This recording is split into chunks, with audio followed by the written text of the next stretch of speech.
Je vous en remercie, grand-mère, mais elle ne va pas pouvoir jouer longtemps avec vous autres. Non, parce que j'ai fête à la maison. Oui, tout à l'heure, une femme, elle va croire que je m'amuse, alors qu'on sommes en période de fête. Les festivités à la maison.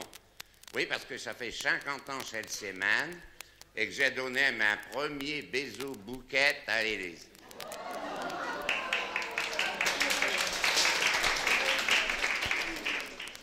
50 ans qu'elle me supporte et 50 ans que je l'endure.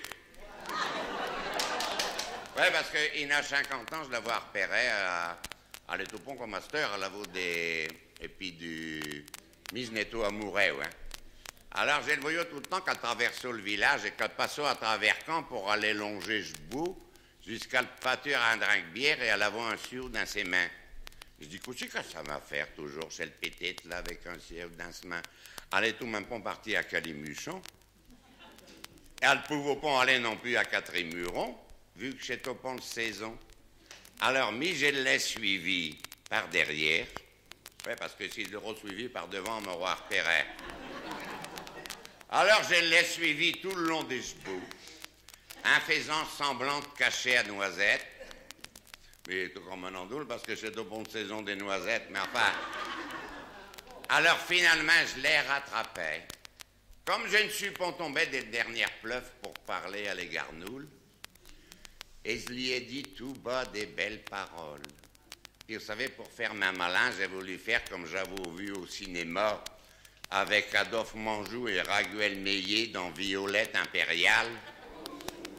Oui, Adolphe, il attrape Raguel, il y soulève le nec et il y claque les loupes sur les siennes d'un coup sec. C'est un baiser de cinéma. Alors, voilà, typon que j'ai attrapé les tout du chemin, et je lui enlève ce nec, et je lui colle les loupes sur les miennes. À la dernière, on a il les est bon. La cale rougit. Elle dit-il, oui, t'es bien tombé.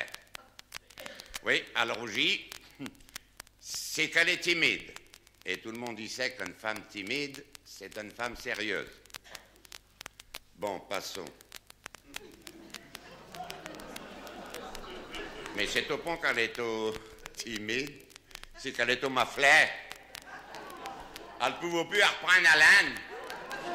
Non, parce qu'en même temps que ce beau, que j'avais bouché les traits de sa nez. Alors, après ça, voilà que... oui, c'est pour la peine que je vous fais le dessin. Ici, je suis obligé de vous faire le coup du carré blanc.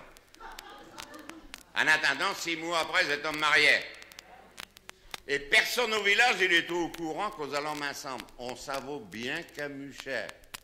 Il n'a que quand monsieur l'abbé de la paroisse qui dit la messe à l'église, qu'il a annoncé les publications un cher, et qu'il a dit, je vous signale qu'il y a une promesse de mariage entre Télouis de Peuplin et Élise du Capendu, les personnes qui seraient en conscience sont obligées de nous en avertir le plus tôt possible, etc., etc. Tout le monde dit ça regarde dans l'église. À le sorti, Alphonse Triquet vient sur midi. Dis donc, c'est vrai de ce qu'il a dit, le curé, là? Je dis, t'as déjà vu un curé m'attirer un cher, tu? Alors, ben, dit, tu vas être monté avec une particulière comme ça. À elle, on allait lui dire, ben, mon vieux, tu seras pas volé avec lui. Un vrai déo que de corde, il est de bon à tout, propre. C'est ça la mauvaise mortalité des gens. Après ça, faites le mariage. Faites le mariage. Bon, on a connaissé pas le motier. Vous avez les invités du fil, vous avez les invités d'Elfil. Alors, hein, on se dit bonjour poliment en arrivant. Mais s'il y a des piques-assiettes qui viennent t'esfourrer dans le milieu, il n'y a personne qui se connaît. Du côté d'Elfil, on croit que c'est les invités du fieu, et vice-versa. Alors, ils se n'affoutent plein les loups pour pas en rond. Et puis après ça, on fait le dîner. Bon, ben, monsieur le maire, il a un petit discours à faire, ils sont toujours pressés.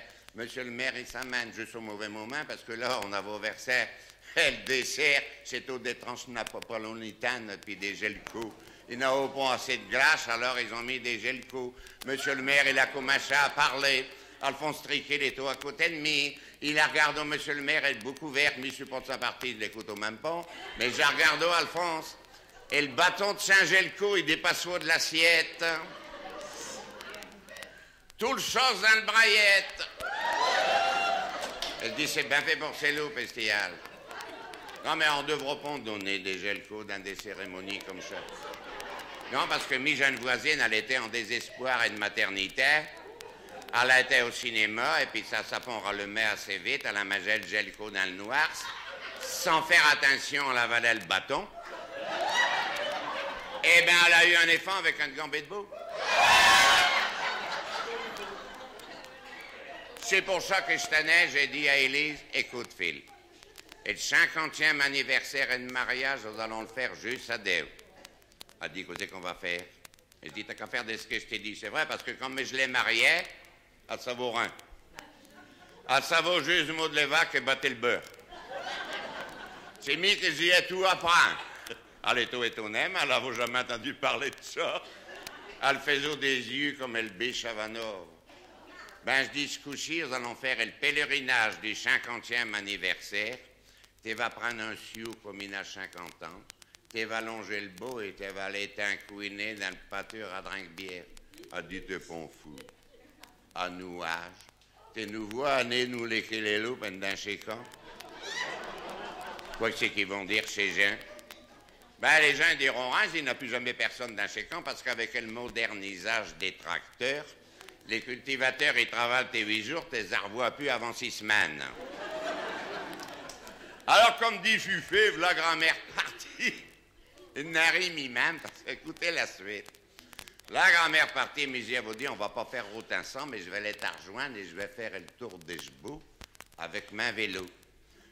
Même la partie faire le tour des Chebaux. J'arrive et je pose le vélo, elle est au là derrière les yeux, et je fais fouhou. Elle dit, c'est bien que c'est qui. Forcément, je vais vous donner rendez-vous. Alors, je pose le vélo, elle a vous poser le CO, et je m'amène sur elle à Margardo avec des yeux inquiets, ça va quoi c'est qui. J'ai la houppe dans mes bras. Ben, c'est façon de parler, parce que depuis 50 ans, à la Corbin Forchet au point de vue sur les gougouttes. À cette heure, pour être prendre dans mes bras, il faut que je fasse 2 voyages. Alors, j'ai le bal grand-mère être sur ma genou, parce que dans le temps, j'avais pas besoin de mettre ma genou en dessous, mais là, il faut qu'elle recule dans les bourgs. Je lui ai relevé ce nez, que je lui claque mes loupettes sur les siennes. Là, qu'elle se met à me parler anglais. Elle fait ce nez, sur moi, je dis, quoi, c'est qui te prend, t'as pas venu ici avec des étrangers pendant la guerre. Elle dit, non, un grand fou, j'ai dit que t'es marintiquin, maratouillé.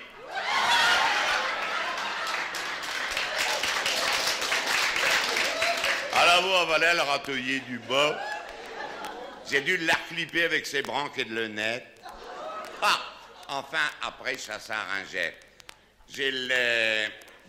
je lui ai caressé l'encolure, vous savez, comme on fait à Chéka pour se faire ronronner.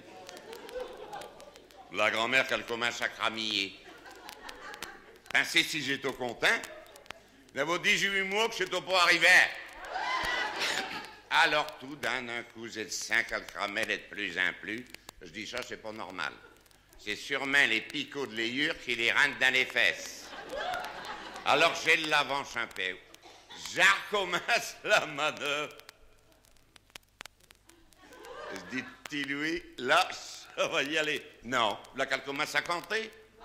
Elle fait le dernier des Mohicans dans les westerns, elle fait tout. Mais je dis, que c'est qui te prend? T'es joliment énervé. Je dis, il y a 50 ans, t'es au pont si énervé que ça. Elle dit, non, mais il y a 50 ans, on parle pas encore de clôture électrique.